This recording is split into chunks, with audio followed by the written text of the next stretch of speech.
الشيطان الرجيم بسم الله الرحمن الرحيم الحمد لله رب العالمين الرحمن الرحيم مالك يوم الدين إياك نعبد وإياك نستعين اهدنا الصراط المستقيم صراط الذين أنعمت عليهم غير المغضوب عليهم ولا الضالين آمين. القارئ أعوذ بالله من الشيطان الرجيم بسم الله الرحمن الرحيم القارعة ما القارعة وما أدراك ما القارعة يوم يكون الناس كالفراش المبثوث وتكون الجبال كالعهن المنفوش فأما من ثقلت موازينه فهو في عيشة راضية وأما من خفت موازينه فأمه هاوية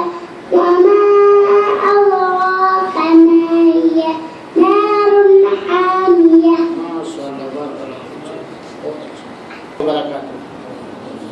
الحمد لله نحمده ونستعينه ونستغفره ونؤمن به ونتوكل عليه ونعوذ بالله من شرور أنفسنا ومن سيئات أعمالنا من يهده الله فلا مضل له ومن يضلله فلا هادي له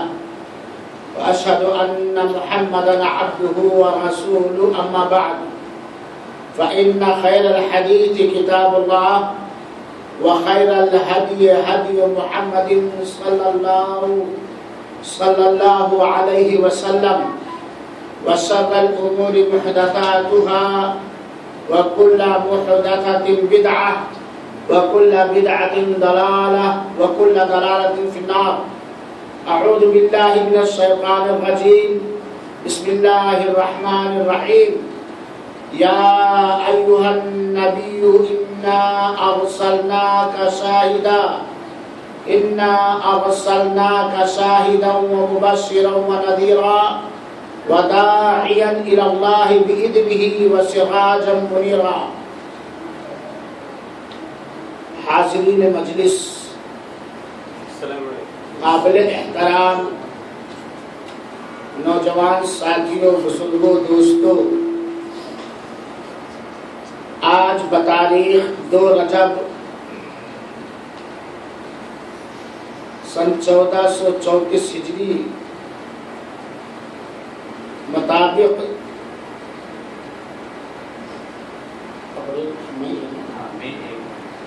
1 مئی سن 2014 بروز جمعرات ثنائیہ کے اس ماہانہ اجلاس عام میں بنا کسی کے مشورے سے میں نے ایک عنوان لیا ہے. وہ عنوان ہے رجب کا مہینہ آ گیا، اور اسی عنوان کے تحت کچھ مفید باتیں رکھنے کی کوشش کروں گا. اللہ رب العالمین سے دعا ہے کہ باری تعالی ہم سب کو توحید اپنانے، شرک سے بچنے، سنت اپنانے، بدعات و خرافات سے بچنے کی توفیق عطا فرمائے، اور دین کامل، دین اسلام کی بنیادی تعلیم حاصل کرنے کی توفیق توفیق دیتے ہوئے اسلام کے مطابق تاحیات زندگی گزارنے کی توفیق بخشے، آمین۔ حاضرین کرام اور اسلامی بھائیوں، جس آدمی نے بھی پیارے حبیب جناب مصطفیٰ محمد مصطفیٰ صلی اللہ علیہ وسلم کی سیرت پاک کا مطالعہ کیا ہوگا، آپ صلی اللہ علیہ وسلم کی سیرت پاک پڑھی ہوگی، اسے اس بات کا علم ہوگا کہ اللہ کے رسول اکرم صلی اللہ علیہ وسلم کے نبی بنائے جانے سے پہلے عرب کی اس دھرتی پر اور خاص طور پر سرزمین مکہ، جہاں اللہ تعالی کا گھر ہے، جسے ابراہیم علیہ السلام اور اسماعیل علیہ السلام نے بنایا تھا، سرزمین عرب کے اندر مکہ کی دھرتی پر ظلم و زیادتی، ناانصافی اور نانا پرکار کی برائیاں بام عروج پر تھی۔ کوئی ایسی برائی نہیں تھی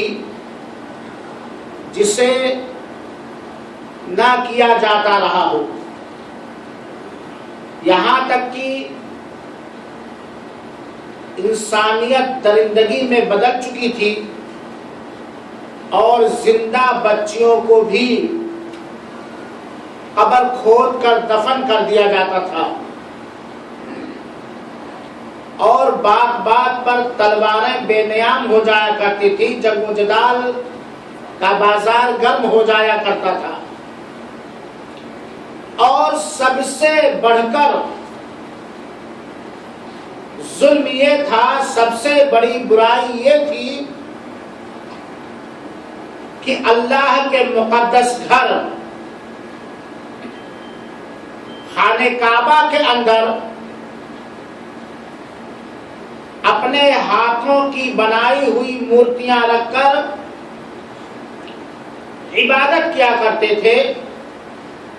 اور اللہ کی عبادت میں مختلف انداز کے شرک کیا کرتے تھے۔ خانہ کعبہ کا طواف بھی کرتے تھے، حج بیت اللہ بھی کرتے تھے، حاجیوں کی خدمت بھی کرتے تھے، خانہ کعبہ سے تبرک بھی حاصل کرتے تھے، خانہ کعبہ کا احترام بھی کرتے تھے، خانہ کعبہ کے طواف کے ساتھ اس میں اپنے حساب سے نمازیں بھی پڑھتے تھے، لیکن اس کے باوجود شرک و کفر کا بازار اس طرح گرم تھا کہ لات و حبل، منات و عزا اور دوسری مورتیوں کو حاجت روا ضرورتیں پوری کرنے والا، مشکل کشا پریشانیاں دور کرنے والا، بگڑی بنانے والا، ان کے ناموں کی نظر و نیاز دینے والا بنائے ہوئے تھے، اور یہ سب سے بڑا ظلم تھا۔ سماجی خرابیاں تو تھی ہی، معاشرتی گڑبڑیاں تو تھی ہی، عقیدے میں کفر پایا جاتا تھا، اور شرک کے دل دادا اور گرویدہ تھے۔ انسانیت سسک رہی تھی، انسانیت کراہ رہی تھی، مختلف عقائدی اور عملی بیماریوں کے باعث پوری انسانیت